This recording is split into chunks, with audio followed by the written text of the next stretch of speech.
Meu apelido? Meu apelido começou há mais de 55 anos, de uns 10 anos, pouco menos, pouco mais.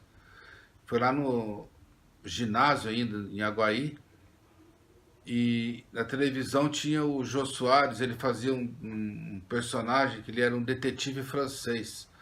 Ele trabalhava num programa que chamava Ceará contra 007, com Ronald Golias e tudo mais. Uma palhaçada total, a gente se divertia muito. Ele era um detetive francês. Então, quando ele queria fazer uma afirmação, ele falava assim: Oui, je suis Jean Bondy. E quando ele queria fazer uma negação, ele usava a expressão francesa M-A-I-N-O-N. Mais non. E a criançada, porque o Jô Soares é gordão e eu também era gordinho, então ficou Menon, Menon, ficou isso. Meu apelido.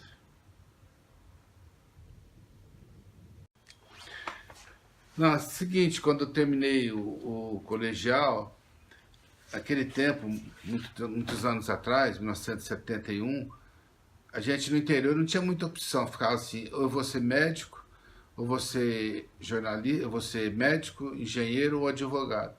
Eu nunca pensei em ser médico, porque eu não gosto de sangue, essas coisas. E também nunca pensei em ser advogado, porque eu não sou muito de falar, não é uma minha praia. Então eu fui fazer engenharia e não era mesmo minha vocação. Fiquei muito tempo na faculdade, muito mais que o normal. E aí quando eu consegui me formar, depois de muito tempo, eu nunca fui buscar meu diploma. Ficou lá, nunca usei, porque logo eu já comecei a trabalhar, fiz um concurso no INPS, depois fui trabalhar no banco. Enquanto isso eu estava fazendo jornalismo. Então o diploma de engenheiro eu nunca vi. Eu sei que ele existe, mas nunca vi. Então, daí eu fiz jornalismo e formei em 1987. E aí encontrei um amigo meu, que eu não via há muito tempo, que ele estava trabalhando no Diário Popular, aliás, chamava Popular da Tarde. Ele falou, eu procurei ele falou assim, para eu fazer um teste para ver se eu podia entrar lá. Isso foi antes, foi ainda em junho de 87. Quando eu terminei a faculdade, tudo, eu fui lá e falei, pode ser aquele teste e tal. E até ele falou para eu, a seleção brasileira de basquete tinha ganhado o Pan-Americano dos Estados Unidos em 87. Eles iam voltar a treinar. Primeira vez que eles iam se reencontrar para um outro torneio que eu não lembro qual. Então ele pediu para eu fazer uma matéria com eles, né? Eu fui lá, fiz, eles gostaram. E assim que eu comecei a trabalhar, em 4 de maio de 88. Comecei a trabalhar assim.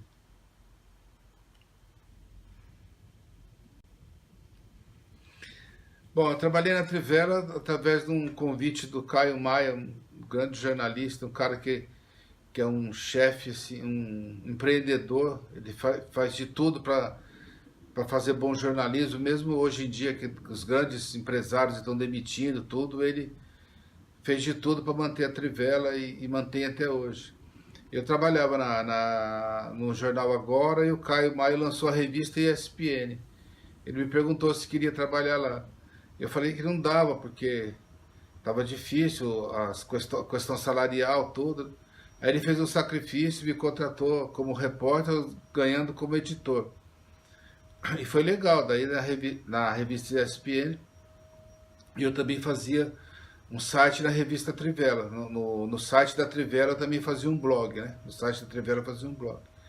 Foi assim que meu blog, tinha um blog que era só meu, que não tinha poucos acessos, né? O máximo que conseguiu foi 1.000 num dia.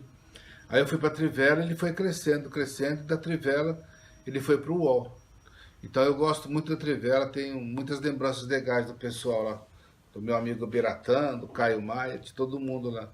Eu acho que eles fazem um trabalho muito bom no jornalismo hoje em dia, fora das pautas tradicionais. Felipe Lobo, o pessoal todo lá, são muito bons. Eu gosto muito da Trivela. Tem boas lembranças de lá. Inclusive uma vez porque meu blog não tem muito a ver com a Trivela, né? A Trivela é muito focada em jornalismo, em futebol internacional, né? Em tática, técnica. O meu blog é mais de personagem, então. E uma vez eu fiz um post lá, meio provocativo, falei que o José Mourinho tinha sido vice-campeão da Champions, né? Vice-campeão do campeonato espanhol. Eu falei que isso daí, para ser vice-campeão do campeonato espanhol, qualquer treinador seria. Até se tem um treinador brasileiro que ninguém conhece, Roberval Davino, né? Porque ser segundo colocado na Espanha não é nada, né? E aí as pessoas começaram a me ofender muito, me xingar tudo, e um deles falou assim que o Caio Maia tinha que me demitir porque ele era um leitor assíduo da Trivela. Então, se ele era um leitor assíduo, ele era tipo um acionista da Trivela. E como acionista, ele exigia minha demissão. Aí o Caio respondeu que ele não era acionista, coisa nenhuma, que ele era só um leitor, que o blog continuava. Então o Caio foi muito importante nesse período para mim.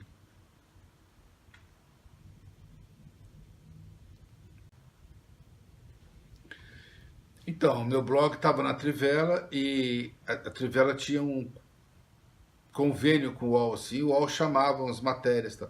Quando a revista ESPN acabou e o Caio teve que fazer uns cortes, daí o Murilo, do UOL, me chamou para colocar o blog lá. E foi bacana, porque já faz 6 ou 7 anos, e lá o blog é um sucesso, né? Sucesso total. E eles nunca, sempre me dão muito apoio lá, nunca reclamaram de nada, nunca tentaram me pautar. Às vezes uma coisa ou outra que não sai bem, que dá uma repercussão negativa, a gente conversa numa boa. Então o UOL é uma casa muito legal para mim. O blog está hospedado lá. No mês de fevereiro, ele teve. No mês de janeiro, ele teve 1 milhão de page views. Né? E é sempre muito acessado. Então, sempre 800, 700, 900 mil. Eu estou muito contente já no UOL.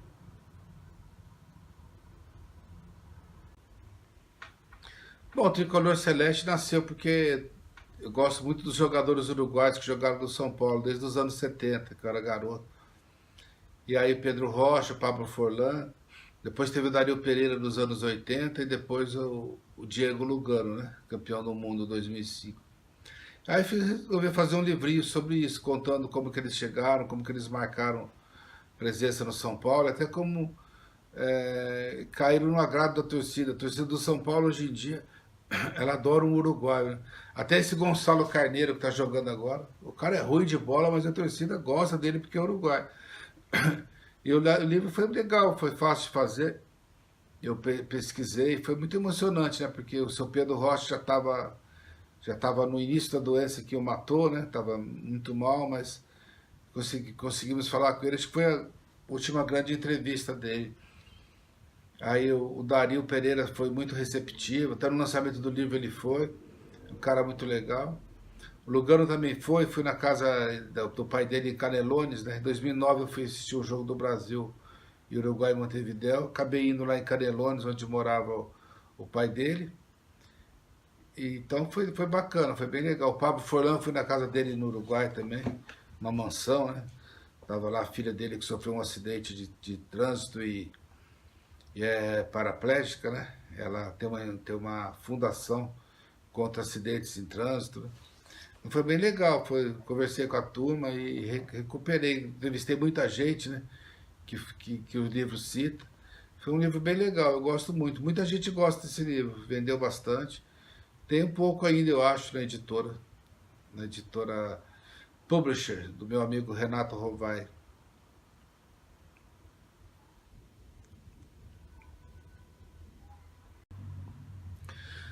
Os 11 maiores goleiros eu fui indicado para fazer, para a editora Contexto, pelo Maurício Noriega, que tinha feito um livro sobre os grandes técnicos do Brasil. Também foi muito bacana, porque o livro traz um paralelo, um perfil de cada goleiro, né? E tinha que entrevistar uma pessoa que conviveu com ele. Então eu conversei com muita gente antiga, né?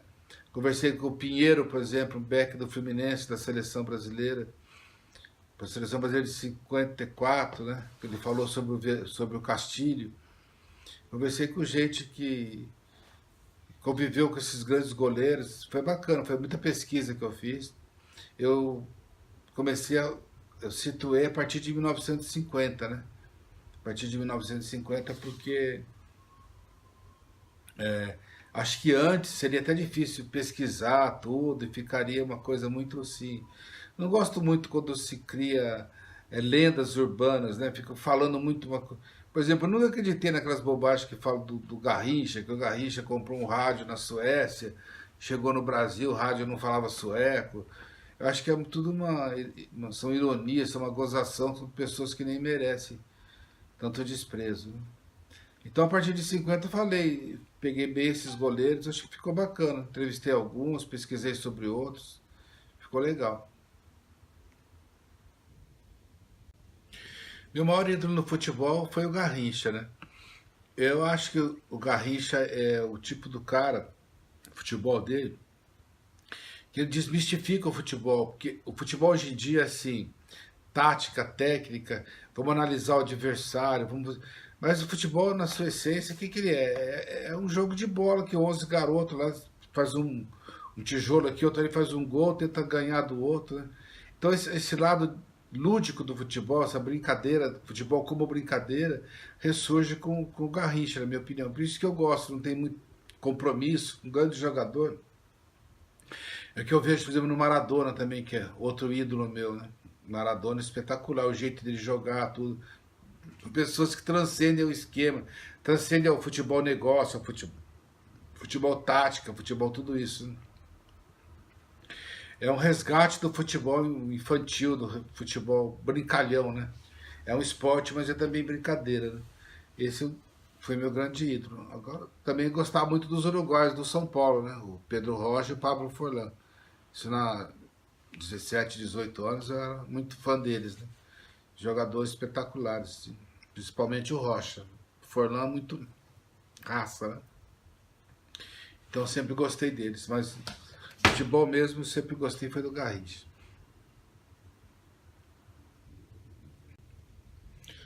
Eu acho que o Neymar é o maior jogador brasileiro depois do Pelé. Acho que ele é melhor que o Zico, que o Ronaldo, que o Romário. Acho que é um jogador espetacular, um jogador que faz gols, que prepara gols, que dribla.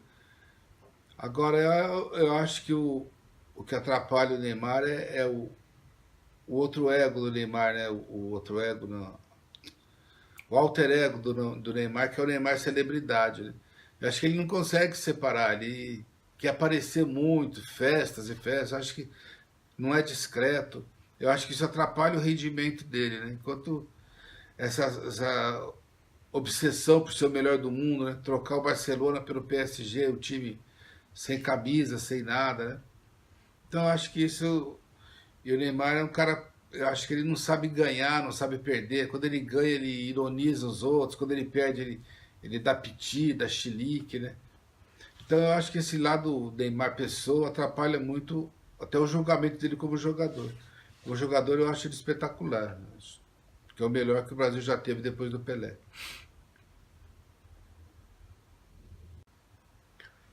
Acho que o Brasil vive um dos piores momentos da sua história, né? Pelo menos o pior momento da sua história republicana, porque houve o período negro dos militares, né? Um período terrível, mas eles nunca foram eleitos, né? Eles era ditadura exposta. Agora a gente tem o Jair Bolsonaro que ele tem a legitimidade do voto, né? E tendo sido eleito pelo voto, ele se sente livre para fazer as coisas que faz. É totalmente desqualificado. Uma pessoa que não tem compostura, não tem liturgia do cargo. Ele fica no Twitter, ele com o filho dele, brigando com as pessoas, ele não procura governar pro país, ele quer dominar as pessoas, os rivais dele, né? Ele não consegue entender muito democracia, ele é muito binário, né? Ele quer destruir as pessoas, né? Quer destruir o Lula, quer destruir o Haddad, né? No último discurso ele falou que é destruir, que é prender. Então acho que é uma pessoa que não. A democracia brasileira, incipiente, elegeu um sujeito que detesta a democracia, que detesta até o povo brasileiro. Acho que é um momento terrível do fascismo aí no poder.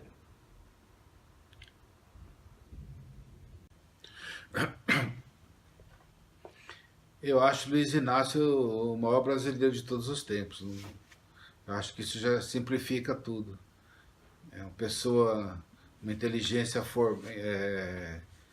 intuitiva, espetacular, né? Uma pessoa que governou o Brasil como um estadista, com o coração aberto, nunca perseguiu ninguém, fez transformações sociais importantes.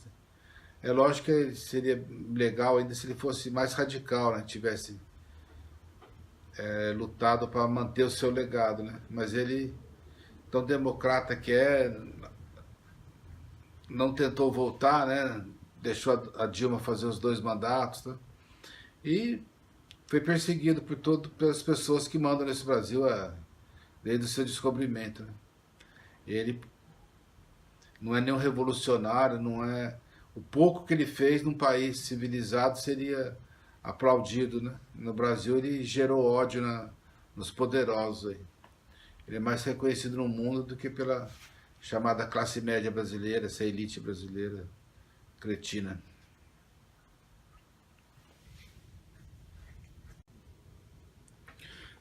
Aí em São Paulo, quando eu voltei a São Paulo, voltei a morar em São Paulo em 84, eu fui morar em Pinheiros. E fiquei lá por muito tempo, até que tive a oportunidade de comprar um apartamento, daí a gente foi pesquisar melhor. Um apartamento aqui no Largo do Arouche, em relação a Pinheiros, pelo mesmo valor, aqui é o dobro do tamanho. Então eu optei em ficar por aqui, junto com a minha mulher. E foi a melhor decisão que a gente teve. O Arouche é sensacional, é central, tem vários metrôs. E é um lugar meio boêmio, assim, né? Tem restaurante francês, tem outros restaurantes. E é assim, aquele é muito liberal, né, sexualmente, a comunidade LGBT está muito por aqui. Tem sempre tinha, né, na virada cultural, que era o palco brega, né, que eu gosto muito, que o Gerry Adriano, Erasmo Carlos, agora mudou um pouco. Então eu gosto muito daqui, acho que é um lugar bem bacana de se viver, perto da Praça da República, tem muita coisa boa por aqui, muitas facilidades. É um lugar bem bacana, eu gosto daqui, me sinto bem aqui.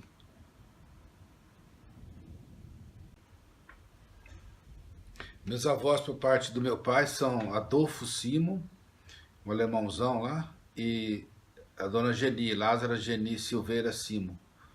Do lado da minha mãe é o seu João Bassi, italiano, e a dona Estela Stefanini Bassi, que é a pessoa muito que marcou a minha infância, uma mulher além do seu tempo. Ela entrou na faculdade com 70 anos, aprendeu a dirigir com 70 anos, ela tinha uma escola, uma pessoa muito, muito legal. A avó, a gente passava férias na casa dela, era uma pessoa que me marcou muito, minha avó.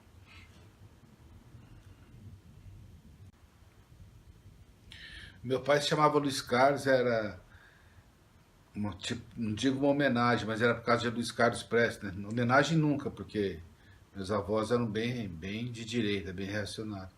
Mas como Luiz Carlos Prestes era quase uma figura pop, né? Colocaram o nome no meu pai. E a minha mãe é Miriam Bassi, uma mulher que eu amo muito.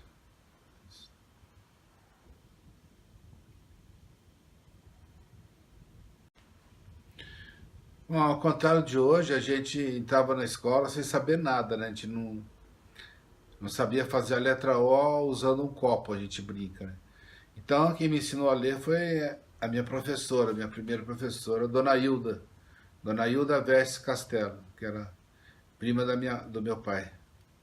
Então foi com ela que eu aprendi a ler e os primeiros passos. Já tinha 7 anos, não sabia fazer nada antes disso. Totalmente analfabeto.